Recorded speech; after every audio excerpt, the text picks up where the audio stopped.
భగవద్గీత 338వ రోజు 2వ శ్లోకం. రాజవిద్య రాజగుహ్యం పవిత్రమిదముత్తమం ప్రత్యక్షావగమం ధర్మస్యం సుసుఖం కర్తుమ వ్యయం.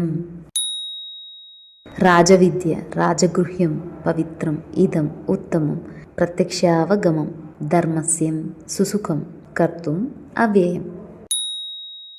ఇదం ఈ బ్రహ్మజ్ఞానము రాజవిద్య విద్యలలో రాజైనది, రాజగుహ్యం రహస్యములలో అతి రహస్యమైనది, ఉత్తమం ఉత్తమమైనది, పవిత్రం పవిత్రమైనది, ప్రత్యక్షావగమ్మ ప్రత్యక్షానుభవముచే గ్రహించదగినది, ధర్మస్యం ధర్మము తప్పనిది, కర్తుం చెయ్యుటకు సుసుఖం మిక్కిలి సులభమైనది, అవ్యయం నాశరహితమైనది.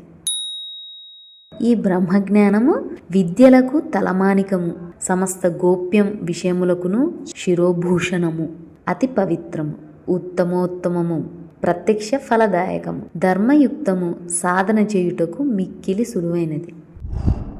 This knowledge is the king of all sciences and the supreme secret. It is the highest purifier, directly realizable by experience, virtuous, very easy to practice, and imperishable in nature.